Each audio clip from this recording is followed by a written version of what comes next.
संस्कृति संरक्षण संस्थान संप्रेरक परम पूज्य षष्ठम पटाचार्य श्री ज्ञान सागर जी महाराज, संरक्षक अनिल कुमार जैन, कृषक विहार, अध्यक्ष राकेश कुमार जैन, शांति मोहल्ला, महामंत्री राकेश कुमार जैन, आजाद नगर, दिल्ली। वो देहरादूनी, काली मूठ और बासमती ये तो खाने के लिए आते, आपको ही नहीं मालूम महाराज? हाँ, मुझे भी मालूम है। बासमती चावल और काली मूठ और देहरादूनी और एक से एक, ये चावल तो खाने के लिए। और ठाकुर जी कौन देखने आ रहे हैं? जो जैसे मिल जाए से चढ़ा दो। जब तू चावल चढ़ाने में भी प्रभु के साथ अपनी समझदारी दिखा रहा है, तो प्रभु भी फिर तेरे वो शंबर और निर्जरा के जब नंबर देंगे, तेरी विशुद्धि के नंबर देंगे, तो वे भी देखेंगे तेरे किस क्वालिटी की, किस ग्रेड की भावना है, कैसे तेरे चावलों के साथ भावना है, उसी तरह से तेरे को पेमेंट मिलेगा। विचार है, भावना है। एक मनोवती तो गजमोती चढ़ा करके गले के नीचे पानी उतरता था। सुनिए पारी कहानी, ये हमारी महिलाओं सुनी है। और आज गजमोती तो छोड़ो, चावल चढ़ाने वाले भी किराए से नहीं लाने पड़े। क्या बोला महाराज आपने? हम तो सब धर्मात्मा है। धर्मात्मा ऐसे हैं कि मंदिर के पास घर हो और तो भी फ्लैट हो और तो भी मंदिर नहीं जा सके, टाइम नहीं मिलता महाराज। और एक घोंटू में दर्द होता है, और कहीं घर में बहू आ रही हो तो 4 मंजिल चढ़ना पड़े तो चढ़ जाए। माल आ रहा है वहां, और यहाँ क्या मिलेगा महाराज? अरे जो यहाँ मिलेगा वह कहीं नहीं मिल सकता है तेरे को, अगर तेरी आस्था है, विश्वास है, समर्पण तेरे। बंधुओं, उत्तम पात मुंडाज, मध्यम पात छुल्लक एलक आरिक आदि और जगन्न पात साधनी भाई अवृत सम्यक दृष्टि। लोभी व्यक्ति कभी दान नहीं दे सकता है। दातार के बहुत तरह के गुण होते हैं। दातार कौन कहलाता है? श्रद्धा हो, आस्था हो। श्रद्धा बहुत बड़ी चीज। वो रहस्य खुला उस महिला का कि तुम्हारी ज्वार तो रतन हीरे जवाहरात बन गई। क्या बोल रहे सेठ जी? हाँ, तुम्हारी जो पवित्र भावना थी, ज्वार के साथ तुम्हारी आस्था, समर्पण, भावनाएं, ये दान हम देते हैं, इसके साथ भावनाएं रहती हैं। किसी पापी को, शराबी को, जारी को, मछियारी को तुमने दे दिया और वो कहीं जाल फाल ले आया तो मामला गड़बड़ हो जाएगा। पात्र को दान एक करुणा दान होता है। दीन है, दुखी है, लेकिन हिंसक व्यक्ति को दान आदि देना, ये मामला गड़बड़ है। पात्र को थोड़ा सा भी दान दिया जाता है। उत्तम पात्र को 1 अंजलि पानी भी आपने दिया है तो लाखों करोड़ों का जीवन भंडारा आप कितना भी खोलिए, कराइए, और 1 अंजलि पानी उस रत्नत्रय की साधना करने वाले, निरंतर ज्ञान ध्यान तप की साधना संबर और निर्जरा से जिनके समय गुजर रहे हैं, ऐसे पात्र को थोड़ा सा भी दान बहुत बड़ा फलदायी होता है। और दान तो अपने शुद्ध कपड़े पहन करके, और जो आप चौके में परगहन करते हैं, जो अपने हाथों से देते हैं, उसमें जो विशुद्धि, कितना समय लग गया, कब से सोच रहे थे कि हमें भी आहार दान देना है, कब से भावना थी हमें भी परगहना है, अपने घर को पवित्र करना है। समय नहीं है, फुर्सत नहीं है। लेकिन मैं देख रहा हूँ दिल्ली वाले बहुत फुर्सत है। आहार देने वालों की इतनी लाइन ले लेती है, बेचारों के पसीना चिचाता रहता, पहुँचते हैं फिर भी हाथ धो के फिर आहार देते हैं।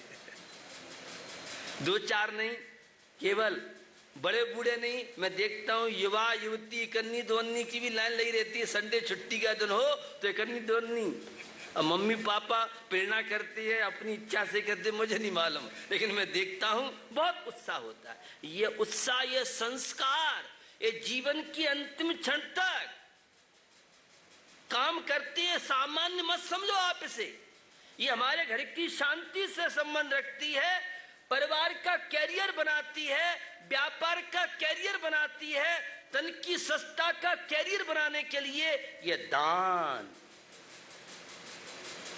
10% अपनी इनकम का निकाले सबसे अच्छा है। बाकी की अब 2% तो बड़ी बड़ी कंपनियों के लिए भी कानून सरकार ने बना दी। बंधु, शत पात्रों को दिया हुआ दान, एक समंत भद्र स्वामी दार्शनिक आचार्य कहते हैं, एक उचित भूमि में उचित समय पर अगर छोटा सा बीज बोया जाता है तो विशाल वट वृक्ष होता है। उसी प्रकार से सत पात्रों को दिया हुआ ये दान, इसलिए हमारे यहाँ मंदिरों में दान देने के लिए, मूर्ति के लिए, इसके लिए बहुत ज्यादा एक संस्कार है, परंपरा टाइप की रही, क्योंकि वे उत्तम श्रेष्ठ कार्य मानी जाती है। बाकी के अन्य जो भी हैं ये सब करुणा दान, गरीब हैं, दुखी हैं, तो श्रद्धा हो, भक्ति होनी चाहिए, दान देने में उत्साह हो। एक गिरे मेरे मन से क्या करे, अब भैया जबरदस्ती इन्होंने हलो हलो किया, रिश्तेदारों आ गए हैं, अब तो धोती पहनी है, चलो अब दे लो, ऐसा करता नहीं हुआ। उत्साह हो, उमंग हो, सब कुछ भूल जाए उस समय, तो उसका लाभ मिलता है शक्ति के अनुसार, सामर्थ्य के अनुसार। सामर्थ्य तो खूब आपकी है और लोभ प्रवृत्ति ठीक नहीं है। और दान देने के बाद तुष्टि, संतोष होना चाहिए। और दान देने में विज्ञान, कौन सी चीज कब कहाँ कैसे, उपवास करने वाला साधु है, युवा साधु है, वृद्ध साधु है, तपस्वी साधु है, एक आहार देने वाला वह एक तरह से माँ जानती है उस 6 महीने के बालक को क्या देना है, 1 वर्ष वाले बालक को क्या खिलाना है, 2 वर्ष वाले बालक को किस तरह से क्या देना है। उसी तरह से साधु तो मौन रहते हैं, पराधीनचर्या है। श्रावक पूरा ध्यान रखता है कौन सी चीज कब क्या कैसे देना है, ये विवेक भी होना चाहिए। तो और क्षमा होना चाहिए, ये नहीं तुम दे रहे हो, हमें तो बिल्कुल ध्यान नहीं दे रहे हो, वहीं गर्म हो गए। तो देने वाले को ध्यान चाहिए, एक बार मैंने दे दिया है, एक बार सबका नंबर आ जाए, फिर दूसरा नंबर आ जाए। अब लोग देख करके फिर आगे आ जाते हैं। हम कहते हैं भाई एक बार तो मौका सबको, इनकी भी भावना है, अब तुम बार बार आ जाओ यहाँ से वहां से। तो हम तो वीडियो बनाते हैं, ये वीडियो कैमरा तो हमारे पास है नहीं, कोई मशीन है नहीं हमारे पास, लेकिन देखते तो है कोई कौन व्यक्ति रह गया है, कौन व्यक्ति डर रहा है। डरने वाले से पहले बुलाते भैया तू आ, और जो एक्सपर्ट होता उससे कहते तू थोड़ी सी कम खा। छोटे बच्चे हैं, कोई नया व्यक्ति है, बहुत डरता है, तो उससे 1 बार नहीं 2 बार नहीं 4 बार ले ले। और एक्सपर्ट है तो उससे कहते अभी नहीं, तेरे से बात मिलेंगी, तू चुपचाप बैठ, तू तो बहुत कलाकार है, समझदार है, और रोज देता है। नया आदमी है, उसकी भावना बनी है, वो हिम्मत, कैसे हिम्मत जुटाना बहुत मुश्किल है। कोई युवा युवती है, पढ़ने लिखने वाला व्यक्ति है, सर्विस वाला है, वो कितनी हिम्मत करता है, साहस करता है, कैसे सोच करता है, कितनी प्रेरणा मिले, भावना भी हो। भैया धोती पहनना नहीं आता है, पेंट वाले हम तो, ये बड़ी समस्या है। किसी कन्या को धोती पहनना पड़ेगा, धोती पहनना पड़ेगा तो मामला गड़बड़ है। एक समय ऐसा होता है जिस समय साधु का हाथ नीचे होता है और आपका हाथ ऊपर होता है, एक आहार की वेला है। ये सामान्य प्रक्रिया नहीं है। किसी तपस्वी और मुनराज आदि को आप देते हैं, बहुत बड़ी प्रक्रिया, कितनी विशुद्धि आप बढ़ा सकते हैं उसकी। देने वाला छोड़िए, कई बार मैंने आपको याद दिलाई है रविशेन आचार्य पद्म पुराण की कि श्री राम और माँ सीता जंगल में रिद्धिधारी मुंडराज को आहार दे रहे थे, और जटायु पक्षी धन्य है, मैं भी आज मनुष्य होता, श्रावका होता, तो मैं भी इस जीवन के अमूल्य क्षणों का उपयोग करता। दिन रात पाप आर तेरा मेरी संकल्प विकल्प, एक ऐसा समय है और पात्र मिलना बहुत मुश्किल है आज के समय में। खाली पैसा दे के अपना पिंड छुड़ा लो, ये मजा नहीं। अपने कपड़े शुद्ध पहने करके और अपने हाथों से जो आहार दो, जो पहली बार देते हैं, उनका उत्साह देखिए, उनकी उमंग देखिए, उन्हें पता नहीं कितनी खुशी दिन भर नहीं होती है, याद रहती है कि मैंने एक बहुत बड़ा अपने जीवन में अच्छा काम किया। जिसने कभी आहार दान नहीं दिया है, शादियों के समागम में नहीं रहा है, और जब पहली बार ये है तो उसको लगता है मैंने पता नहीं क्या ऊर्जा, मेरे जीवन में क्या उपलब्धि हुई। आहार दान की प्रक्रिया, उस आहार दान के बहाने पूरे घर में, आज तो मुंदाज का पड़गांव बच्चे कहते नहीं मम्मी आज तो तुम करो, हम तो अपना बाद में देख लेंगे। बच्चे हैं, अड़ोसी पड़ोसी, पूरे मोहल्ले में एक वातावरण रहता है अपार्टमेंट में, भाई तुम्हारे महाराज आए तो बताना हम भी देखेंगे। अजनों के अंदर भी कितनी भावना रहती है, कितना पूरा वातावरण कल्चर। वो हमारी माँ सुबह से ही लगती है, कितने दिन पहले से ही, भैया वो घी की शुद्धि, महाराज ऐसे कन्या राशि हैं, वो पूछती है घी कैसा है, तो वो शुद्ध दूध का ही घी सामने दुहा हुआ, वो डेयरी वाला और अपना दूध नहीं लेते हैं, तो जाओ भैया किसी तरह से। तो अब लोगों के अंदर जागरूकता आ गई है, तो लोग अपने सामने दूध ला के उसी की घी की मलाई, दूध की मलाई से करते हैं। तो जितना ज्यादा इन क्रियाओं में सावधानी होगी, कपड़ों की शुद्धि जितनी होगी, विज्ञान का मतलब क्या है, शुद्ध चीज साधु को दोगे तो भैया हमारी सामायिक अच्छी होगी और तुम्हें पेमेंट अच्छा मिल जाएगा। देखो व्यापार की बात कर रहा हूं, आप व्यापारी है ना, ये नोट वाला पेमेंट नहीं कर रहा हूं, ये भावनाओं की पवित्रता, ये पाप कर्म कितने नष्ट होते हैं। कई भवों के जो पाप दुर्भावनाएं हैं, और शादियों के दर्शन से, भगवान के दर्शन से, शादियों के आहार कृत्य कार्य अनुमोदना करके और अपने जीवन को सफल, वह आदिसर महामुनि, आवश्यकता नहीं थी उन्हें आहार की, नहीं लेते तो काम चल सकता उनका, लेकिन एक परंपरा मोक्ष मार्ग चलाने के लिए वो आहार की बिला को उठे और पंचाश्चर्य की वृष्टि हुई। आदिसर महामुनि की जय नहीं बोली जा रही थी वहां। राजा श्रेयांश ने आहार दिया। राजा श्रेयांश घर पे पहली बार आहार हुआ है। चारों तरफ राजा श्रेयांश की आवाजें देव और इंद्र लोगों में गुजरी है, स्वर्ग में गुजरी है। ये प्रक्रिया है आहार दान की प्रक्रिया। तो त्याग, विषय कषाय आदि का त्याग किया जाता है और दान बाहर की चीज किया जाता है। एक तो पीने वाली दवाई है, एक लेप वाली दवाई है। तो दान तो बाहर की लेप की दवाई है, और त्याग अंतरंग की कषाय, देश, दुर्भावनाएं, उन सब का त्याग ग्रस्त भी करता है और मुंडाज करते हैं। तो ये चारों प्रकार के दान, और क्षमा के साथ अलुब्धता, लोभ नहीं होना चाहिए।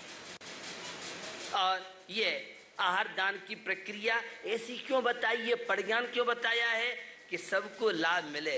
मुनराज पैसे वालों के नहीं होते हैं, मुनराज तो सबकी होते हैं। जो भी श्रद्धा आस्था धर्म में रखता है, उन सब का अधिकार मुनि महाराज पर, साधु पर, धर्म ध्यान के कार्यों के लिए हर व्यक्ति को स्वतंत्रता है। यहाँ कोई गरीब और अमीर नहीं चलता है। यहाँ तो श्रद्धा आस्था भावना धार्मिक क्षेत्र में काम करती है। इसलिए बड़े पैसे वाले ही धर्म कर सके ऐसा नहीं है, गरीब नहीं कर सके।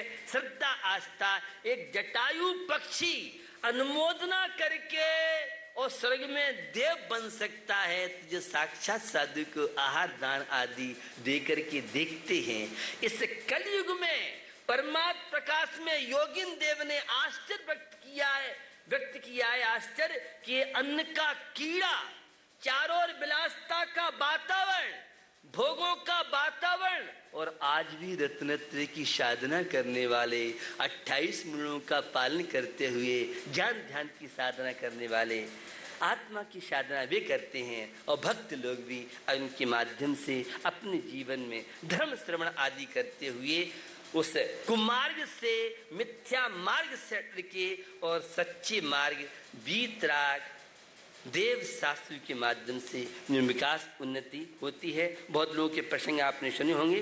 तो अपने जीवन में हम इस दान शक्ति तस्त्याग नाम की भावना भाते हुए अपने जीवन का उपयोग करें। कर्णवीर जैसे दानवीर हुए, राजा श्रेयांश जैसे दानवीर हुए, और सम्यक दान जो होगा वह दान हमारे जीवन में मोक्ष मार्ग में, यह भी अध्यात्म है, यह भी सम्यक दर्शन की भूमिका तैयार करा सकता है। किस पर्याय में राजा श्यांस ने वज्रनाभि की पर्याय में और राजा श्यांस ने वह आहार दान का प्रसंग और वह जाति सुन हुआ और महामुनि आदिश्वर को आहार देखिए। तो चारों प्रकार के दान का अपना अपने महत्व है। ज्ञान दान, शास्त्रों का दान देना और ज्ञानियों की विनय करना, ज्ञान दान में सहयोगी बनना, ये चार प्रकार दान के द्वारा जीवन के विकास उन्नति करें। तो शक्ति तस्त्याग नाम की भावना हमारे तन मन शांति के कैरियर के लिए एक माध्यम। हर व्यक्ति को अपनी शक्ति के अनुसार चार प्रकार के दान में कुछ निकालना चाहिए, क्योंकि दान देने से कभी घटता नहीं है, लेकिन अहंकार के लिए नहीं। अगर सही फर्स्ट क्लास फर्स्ट दान है तो वह है गुप्त दान। गुप्त दान का अपना बड़ा महत्व है, क्योंकि आज प्रदर्शन करोगे तो सब जगह आजकल सामान्य वेशभूषा में और सब चेकिंग वाले सीबीआई रहते हैं। ज़्यादा लंबा चौड़ा माइक पे बोला बाली करोगे तो कई तरह की दिक्कतें भी आ सकती हैं। तो गुप्त दान का अपना एक विशिष्ट महत्व होता है। हम भी शक्ति के अनुसार अपने दान आदि प्रवृत्ति के द्वारा शक्ति तस्त्याग निश्चय से राग देश मोह विकारी परिणति बुराइयों का त्याग और व्यवहार दृष्टि से चार प्रकार के दानों के माध्यम से अपने जीवन में विकास करें। और पूर्ण रत्नत्व की साधना करने वाले वे पूर्ण त्याग के प्रतीक मुंदाज होते हैं। हम भी अपने जीवन में तो आज 24 घंटे की उसमें अपनी शक्ति के अनुसार आज का नियम है, जिनको जैसा बने, चाहे गुलक में पैसे डालें कुछ भी करें, आज का नियम है कि कुछ न कुछ अपन दान में निकालेंगे। ये आज का नियम है।